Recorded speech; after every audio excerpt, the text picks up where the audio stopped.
Well, one of the greatest things that you're ever going to find gratitude in is that you took the road of addiction, that had the opportunity to show you your weaknesses, your strengths, your heart, your intellect, your courage. So we all know the power of a good story, especially translated into a movie. Not only does it give us the story and the plot, it gives us a visual. And I think this is very essential in helping us understand sometimes something that we feel inside and something that we want to express. We just don't have the words for it.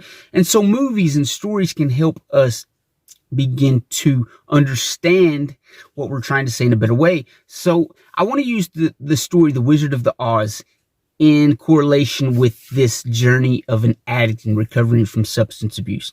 And for most of us, we probably know the story of the Wizard of Oz. Dorothy is in Kansas. A cyclone comes and is sweeping around her, and she gets hit in the head, knocked out. Next thing she knows, she wakes up in the land of Oz, this mysterious unknown place. And that, like when we begin our addiction, it's that whirlwind, that cyclone, that tornado, that storm. We're swept up in it. And it feels good at first. And then it takes us into this unknown place where we're escaping the darkness. And what happens to Dorothy when she first lands there? Her house lands on an evil witch. And that's what our addiction does for us when we first start partaking in it. It sweeps us up and it begins to destroy, almost land on and destroy the darkness that we're running from, whatever situation that we want to withdraw from. And so, like the house of Dorothy, it lands on the evil witch, and you think, yeah, it's destroyed that, and I feel good, and I'm in this unknown, adventurous land. But that's only the illusion that the addiction does. Yes, it destroyed something. It apparently destroyed it. But there's all these other dark forces that come along with that unknown land, called addiction. And so all these evil things begin to be aware of you and come at you like they do in the land of Oz. And there's another witch and another darkness and another dragon and another asshole coming after you. But if we begin to take the yellow brick road of recovering, which can be that the golden rule, right? The yellow brick road is made of gold, and that can be assumed or associated with the golden rule of life, to treat others as how you would want to treat yourself. That's what the golden road can represent to the addict.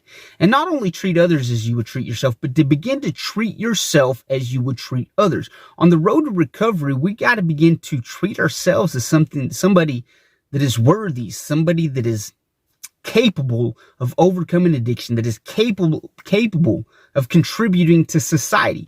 And as we begin to take this road to recovery, we meet those friends, the scarecrow, the tin man, and the lion. And those are representing the different personalities, the different sides of who we are and who we can be.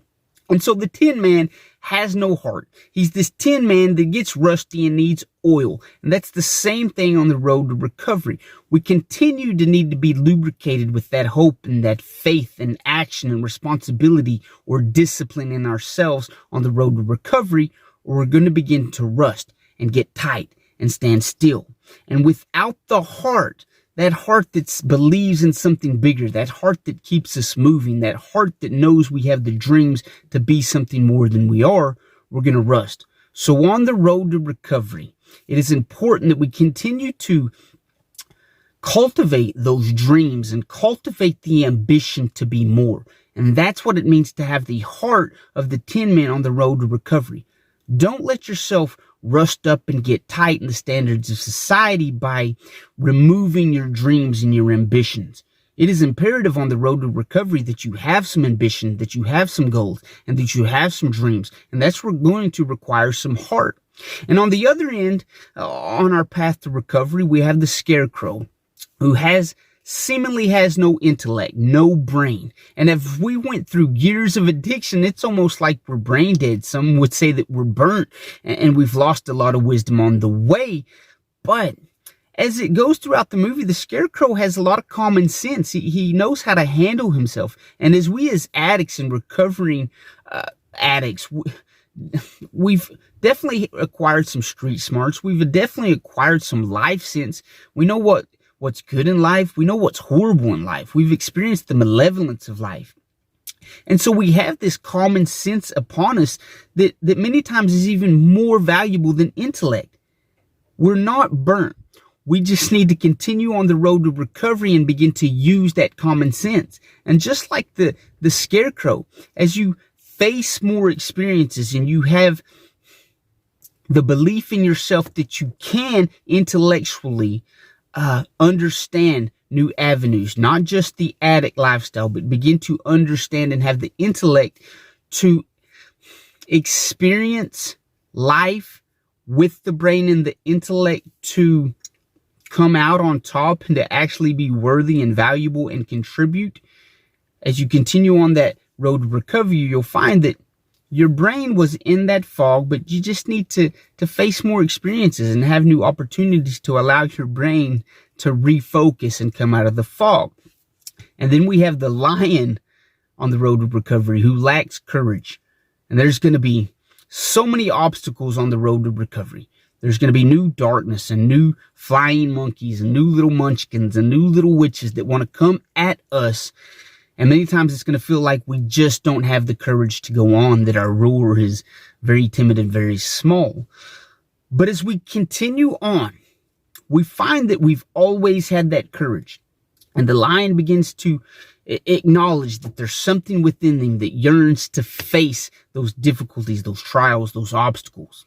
And just like Dorothy, we find that we've got to begin to nurture those different sides of ourselves. She's this very kind-hearted next door American girl.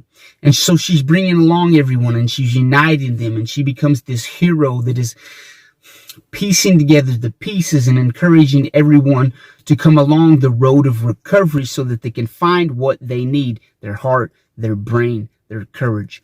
And so it is imperative that along the path, we know that we can encourage ourselves to find the courage. We encourage ourselves to keep up the intellectual side of who we're becoming. It's imperative that we encourage ourselves to nurture and cultivate that heart, the dreams, the ambitions, the goals.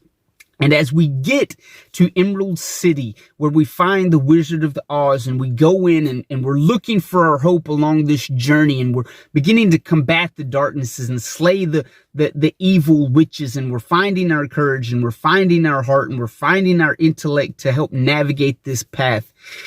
We pull back the curtain, we pull back the veil, and we realize that the wizard, the one thing we've been searching forever, the meaning, the existential meaning, the hope, it's just some little guy using gadgets and pulling levers. And he's this guy full of smoke, and he's a deceiver and a liar. And on the road to recovery, that can be correlated, connected with our ego, that pride, the one thing that has always set us back, the liar and the deceiver that's going to promise us big things, but is actually only full of smoke. But if we would ever pull back the curtain, we realize that bullshit asshole within us that's trying to hold us back and talk shit and create fear and compare to this and that and make us feel less than is just some weak, timid Wizard of Oz that's trying to be something that it's not. On the road to recovery, the true person that you are is the Dorothy, the person next door, the strong person that encourages everybody to find their true nature. That's who you truly are. And you also have the courage of the lion. You have the heart of the Tin Man. You have the intellect of the scarecrow. It's always been there. All we have to do is to begin to go on that golden road of recovery, the golden rule, meaning treat ourselves as we would treat other people. Treat others as we would want to be treated. Treat ourselves as we would want to be treated. On the road to recovery, man, it's crucial that you begin treating yourself as someone of worth and value. Treat yourself as someone that has ambitions and goals and the heart to follow through, the intellect to connect the dots, the courage to take the risk, to be the person that you know you are capable of. You are not an addict attached to the asshole personality. You are a person that has addictive tendencies that can attach yourself to the hero that's willing to take the journey to recovery and the golden rule to begin to treat yourself and others as people that are worthy and valuable. And just like the Wizard of Oz, at the end, she wakes up in her home and it was a dream. And here's the deal. If we choose to take the path of recovery and begin to embody courage and intellect and bravery and courage. And we go on the journey, we'll find ourselves back at home better off than we were before. We'll find our true essence, our true nature, our true purpose, our true meaning, representing home before the tornado, before the addiction. But one of the greatest things that you're ever going to find gratitude in is that you took the road of addiction, that had the opportunity to show you your weaknesses, your strengths, your heart, your intellect, your courage, your bravery, and to unmask the tyrannical ego within that's only hiding behind a curtain because it's scared, it's a coward. And we remove that asshole part of us and we adopt and adapt to the hero side of us, and we're better off than we were before. Be grateful that you've had the opportunity to take the journey, and now choose to take the journey and find your true self. I love you guys. You'll hear from me next episode.